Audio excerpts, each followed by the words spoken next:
আউযু বিল্লাহি মিনাশ শাইতানির রাজিম বিসমিল্লাহির রহমানির রহিম।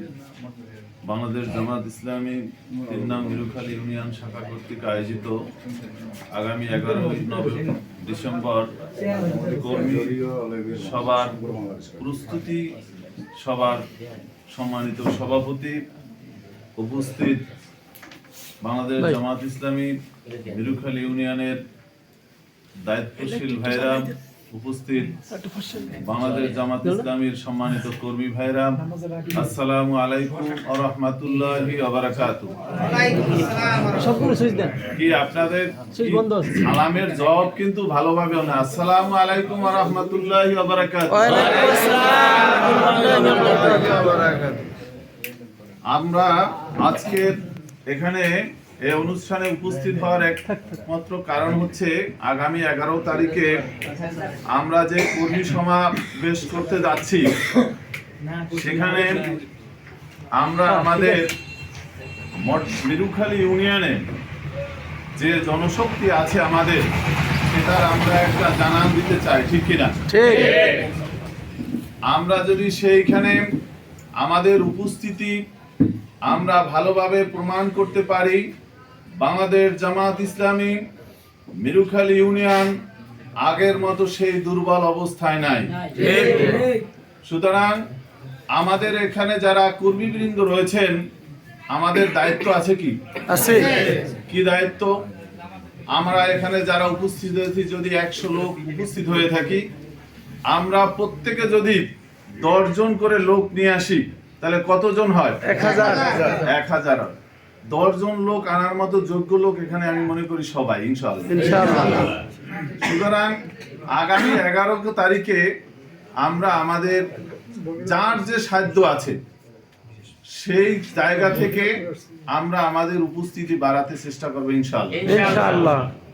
তারই সাথে সাথে আমরা বলতে চাই, বাংলাদেশ জামাত ইসলামী আজকের যে নির্বাচনী সময় আমাদের অতি সন্নিকটে, আগামী দিনে হয়তো অর্থাৎ ইস্তেহার ঘোষণা হবে, আগামী দিনে হয়তো আমরা তফসিল ঘোষণা হবে।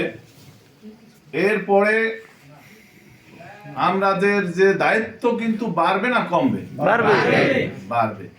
আমাদের সামনে কিন্তু পথ অনেক।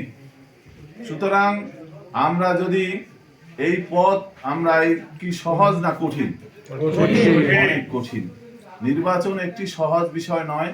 সুতরাং এই পথকে যদি আমাদের অতিক্রম করতে হয়, আমাদেরকে ধৈর্য, সাহস, হিকমত সবকিছুই নির্বাচনে ব্যবহার করতে হবে। আমরা যদি এখনই আমাদের শক্তি ক্ষয় করি, তাহলে আগামী দিনে আমরা কি ব্যবহার করব? একটা কথা আছে, হাতি যদি রাস্তা দিয়ে চলে, হাতি যাওয়ার সময় পাশে একটা জিনিস তাকে তাড়া করে, কি জানেন আপনারা? কুকুর কিন্তু তারে দেখলে কুকুর ভেউ ভেউ করতে থাকে, ঠিক আছে? এখন ওই কুকুরের দিকে যদি হাতি তাড়াইতে যায়, তাহলে তার লক্ষ্যভ্রষ্ট হবে কিনা? হবে। সুতরাং হাতি কখনো ওই কুকুরকে তাড়াতে যাবে না। আমরা বাংলাদেশ জামাত ইসলামী স্বৈরা শাসক শেখ হাসিনার মতো স্বৈরাচারকে বাংলাদেশ থেকে দূর করতে আমরা সক্ষম হয়েছি। সুতরাং এদেশের মানুষ জানে, বাংলাদেশ জামাত ইসলামী আজকের একটি অভূতপূর্ব একটি শক্তিতে পরিণত হয়েছে। সুতরাং আমাদের লক্ষ্য হচ্ছে আগামী দিনে আমরা কোরআনের পার্লামেন্ট গঠন করব। সেক্ষেত্রে আমাদের যে কর্মসূচি আসবে, সেই কর্মসূচি পালন করতে আমরা যদি কোনো বাধার সম্মুখীন হই, সেই বাধাকে আমাদের উপেক্ষা করে সামনের দিকে এগিয়ে যেতে হবে, ইনশাআল্লাহ। আপনারা ইতিমধ্যে লক্ষ্য করেছেন, আমরা দেখেছি জাতীয় পর্যায়ের নেতৃবৃন্দ, তাদের মুখেও কিন্তু অশালীন অনেক কথাই আমরা শুনতে পাচ্ছি। তারই কিন্তু একটা রেশ এই লোকালে এসে পড়ছে কিনা? পড়েছে। তাহলে বাংলাদেশ 5ই আগস্টের পর এ দেশে কিছু রোগ অর্থাৎ ব্যাধি বলা হয়, এই ব্যাধি সংক্রামিত করেছে। এক নাম্বার হচ্ছে চাঁদাবাজি, দুর্নীতি, রাহাজানি, হত্যা, ধর্ষণ, লুণ্ঠন। এটা হচ্ছে সামাজিক ব্যাধি, ঠিক কিনা? এই ব্যাধির জন্য বাংলাদেশ জামাত ইসলামী ডাক্তার শফিকুর রহমান অর্থাৎ ওষুধের ব্যবস্থা করেছেন কিছু, যেটাকে বলা হয় ইনজেকশন দেওয়া শুরু করেছেন। এই ইনজেকশনের কিন্তু কাজ শুরু করেছে, কথাটা বুঝতে পারছেন?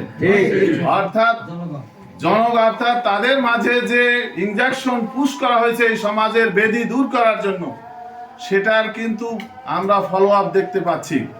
অর্থাৎ ইনজেকশন অনেক সময় যদি করে, তাহলে কি বলে না যে চেটতে চেটতে যাইতে আছে, যারে করে সে আহাহু বলে কিনা? বলে।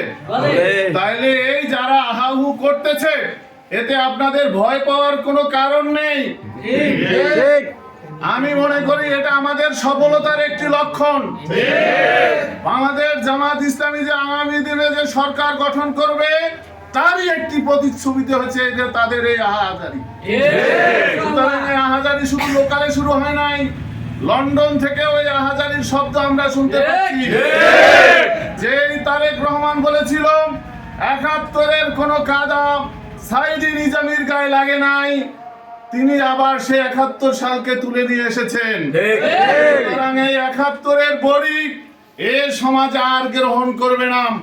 বাংলার মানুষ রাজনীতির সর্বোচ্চ শিকারে তারা আহ্বান করছে। প্রত্যেকটা রিকশাওয়ালা মনে করে আজকের জাতীয় পর্যায়ে কি হচ্ছে তারা সেটা আজকের ঘরে বসে জানতে পারছে। সুতরাং বোকা বানানোর আর সুযোগ নাই। আমি আমুয়া হাই স্কুলে চাকরি করি, যেদিনকার ঢাকা ইউনিভার্সিটিতে মানে বিজয় লাভ করছে, আমি রাস্তা দিয়ে যাচ্ছি, এক ভ্যানওয়ালা আমারে বলতেছে, মাসুম ভাই খুশি খুশি লাগতে আছে জানি খুব। আমি বুঝতে পারি না যে আসলে কি কয়, আপনি বোঝেন নাই? আমি কই না তো, কি খুশি খুশি কয়? আপনারা যে ঢাকায় যে যেছেন ঢাকা ইউনিভার্সিটিতে, হ্যাঁ কিন্তু আমরাও জানি। তার মানে হচ্ছে ওই ভ্যানওয়ালা হতে পারে, সে বুঝাইতে চাইছে এইটা, আমি ভ্যানওয়ালা হইতে পারি কিন্তু জাতীয় পর্যায়ের খবর কিন্তু আমাদের আছে। সুতরাং আজকের গ্রামের মহিলারাও কিন্তু অসচেতন নয়, তাদের প্রত্যেকটা ঘরে এই মোবাইল আছে এবং ইন্টারনেট ঘরে ঘরে আছে। এর মাধ্যমে তারা জাতীয় খবর জানে এবং বাংলাদেশ জামাত ইসলামের দাঁড়িপাল্লার দাওয়াত প্রত্যেকটা ঘরে ঘরে পৌঁছে কিনা ইনশাআল্লাহ। সাইদি সাহেব বলেছিল প্রত্যেকটা ঘরে বাংলাদেশের এই দাঁড়িপাল্লার দাওয়াত পৌঁছে যাবে ইনশাআল্লাহ। ইসলামী ছাত্র শিবিরের দাওয়াত ঘরে ঘরে পৌঁছে যাবে। আজ আমরা সে লক্ষণ আমরা ইতিমধ্যেই দেখছি। সুতরাং এই কারো উস্কানিতে আমরা পা দেব না। আগামী দিনে আমাদের যে লক্ষ্য রয়েছে সেই লক্ষ্য অর্জনের জন্য আমাদের যে কাজ আছে, আমরা সেই কাজের দিকে অগ্রসর হব। কারো অহেতুক কথায় বিতর্কের জড়িয়ে নিজেদের সময় নষ্ট করব না। আমরা আমাদের গন্তব্যে আমরা যেন বুঝতে পারি এবং আগামী 11 তারিখে যে আমরা সমাবেশ করতে যাচ্ছি, কর্মী সমাবেশ, সেটাকে যেন আমরা সুন্দরভাবে আঞ্জাম দিতে পারি। সকলকে তার সার্বিক সহযোগিতা কামনা করে আমি সকলকে আন্তরিক মোবারকবাদ জানিয়ে আমি আমার বক্তব্য এখানে শেষ করছি। ওয়া মা তাওফীক ইল্লা বিল্লাহ। আসসালামু আলাইকুম ওয়া রাহমাতুল্লাহ।